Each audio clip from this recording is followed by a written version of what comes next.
Qualche tempo fa abbiamo fatto una pillola sulla meridiana e la pianta attorno a questo posto meraviglioso era completamente spoglia. Nel giro di pochissimo, ta ta ta ta, una meraviglia, poco conosciuta perché secondo me pochissimi di voi hanno notato questa achebia chinata che si avviluppa attorno alla ringhiera della meridiana.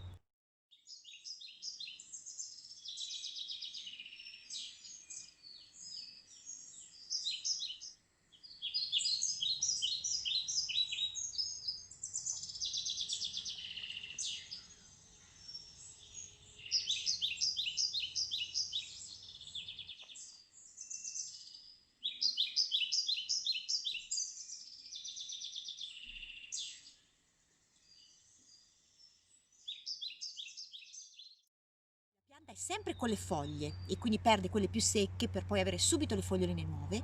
Adesso le primissime foglie sono delicatissime e divise in 5, vedete a raggiera in 5, ma la cosa più particolare sono i fiori, dei delicatissimi, profumatissimi fiori trilobati che fanno capolino tra il fogliame. I fiori sono divisi in 3 petali e sono di un colore scuro, viola scuro, quasi porpora, molto molto delicati, a grappolini. Tra il fogliame si nascondono, bisogna proprio scorgerli vicino alle foglie. La loro caratteristica è un profumo molto particolare, tanto che nelle zone del Regno Unito questa pianta è chiamata vite del cioccolato, perché il profumo ricorda un po' il sentore di cioccolato.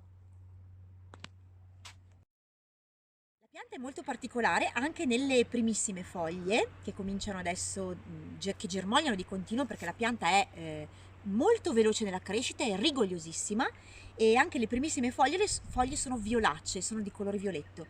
Vedete questi rametti che continuano a spuntare, è una pianta che va assolutamente contenuta perché lei si arrampica e si avviluppa. Proprio come una vite anche se non ha i viticci, quindi è comunque un arbusto molto disordinato che va tenuto, potato e curato, se no si allarga all'infinito.